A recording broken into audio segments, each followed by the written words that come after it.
Welcome. I am Theodora, and this is a place where together we walk through life after the death of a loved one. Today happens to be one of our last episodes on this topic that has run for weeks on overcoming grief and personal development. We shall revisit it maybe in the future.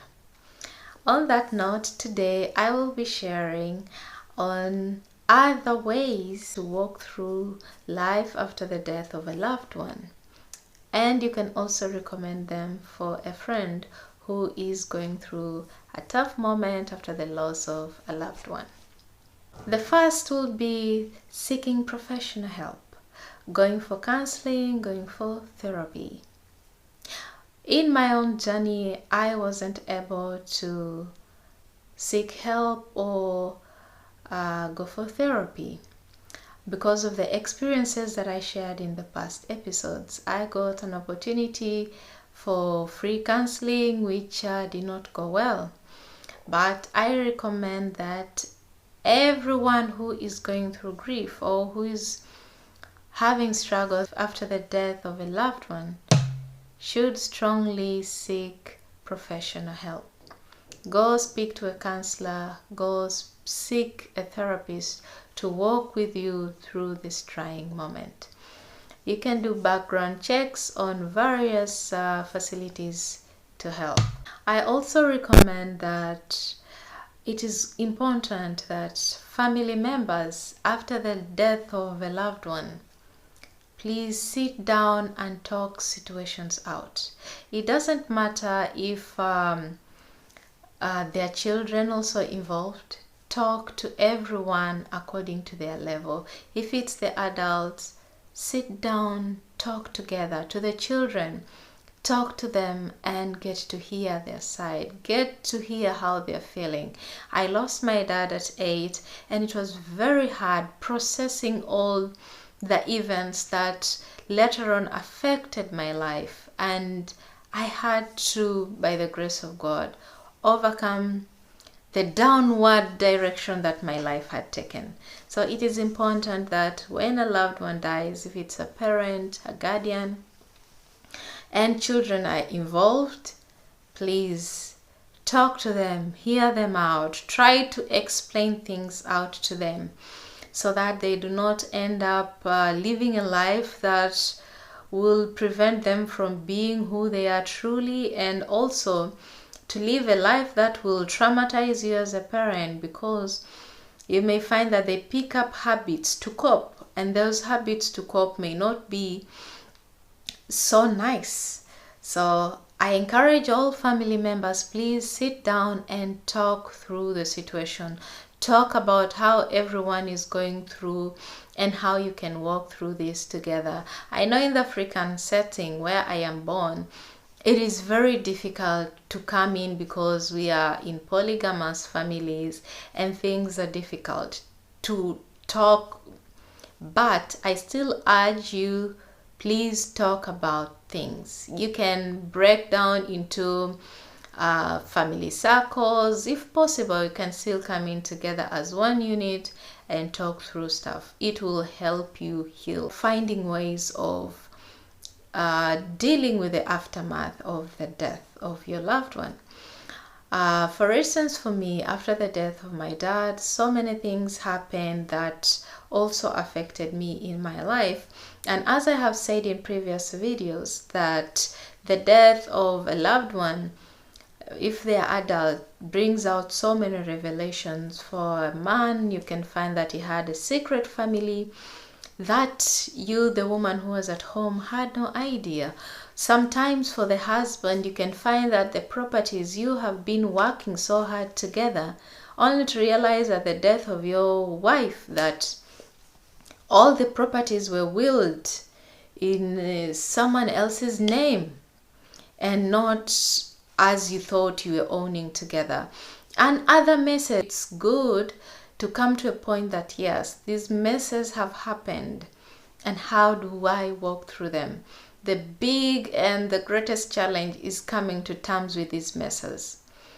So I also encourage everyone that no matter how bad the messes are, accept them, and figure out how to get through them, because living in denial or trying to distance yourself from the messes will further hurt you. So it's best if you find ground on how to deal with them. Accept, yes, this has happened. Now what is the way forward? Because truth be told, these messes have already happened. Some of them are irreversible, and you are still living, and you have to make some choices that are going to impact your life positively. So I encourage everyone that whatever mess that has been left by your loved one, please face it on with a positive attitude, and attitude to overcome it, so that you can be able to heal. I also encourage others that it is important that you make a will or last testament. We find that many people, when it comes to making a will, you think about death. Yes, death is one of them, but it also brings order in your family in the event that death happens, because the absence of a will can cause several other deaths to follow.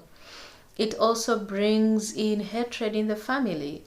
It makes people bitter. And even if you are in the grave, even if people say rest in peace, I don't think you'll rest in peace, because you would have left people tearing themselves apart. So it is important to leave a well-detailed last testament for your dependents. It doesn't matter if you're a man or woman.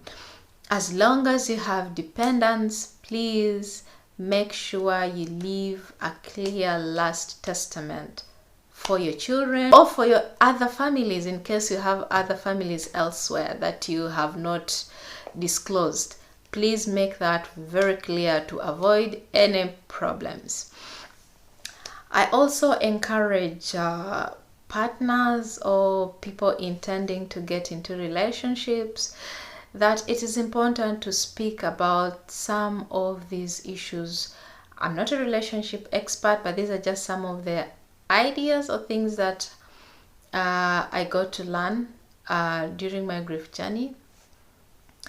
It is important to get a partner who will be able to support you through your journey in life. Get someone whom you open and can trust, that in the event that either of you passes on and you have children, your children will survive in peace.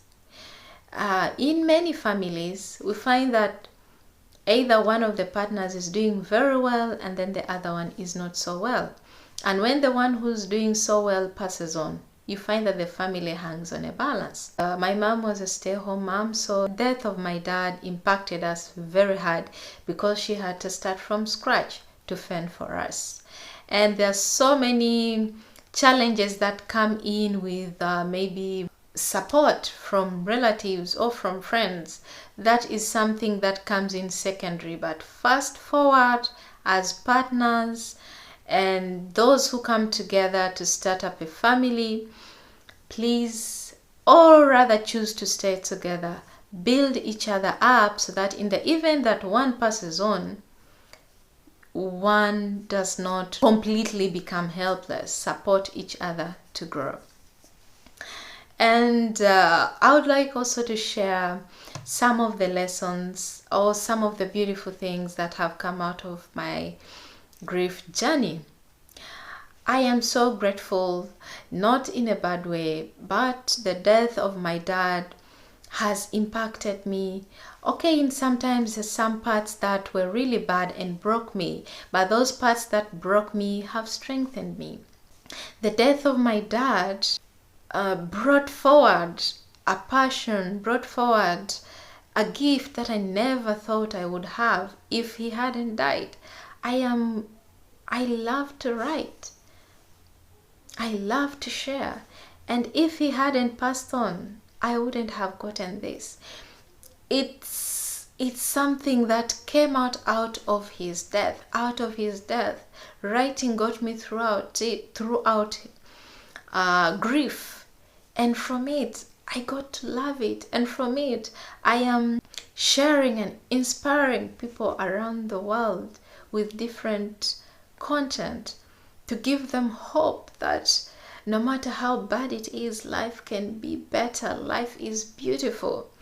So I am so grateful that through this grief journey, it was hard, it was difficult, but something beautiful came out of it that I am grateful for. There is so much I would share on that, but for now, I'll leave it at that. And a concluding remark on this topic of overcoming grief, I want to tell everyone walking through grief that it is always hard. It's never easy, but you'll get through it. You'll get on the other side. I am a testimony that that is possible. I cried, I wept, I made bad decisions because of grief, because of how grief had taken hold of me in ways that I could not explain. But I overcame, and I know that you too will overcome. And I look forward to listening to your great testimony. I look forward to watching your testimony. I look forward to reading your testimony. It is possible. It is possible to walk through grief and heal. It is a journey that requires patience, a journey that needs God at the center, a journey that you make up your mind to make every day, to walk through it. I did not know what peace was before I took the journey to overcome grief and leave it behind. I did not know what it meant to sleep the whole night.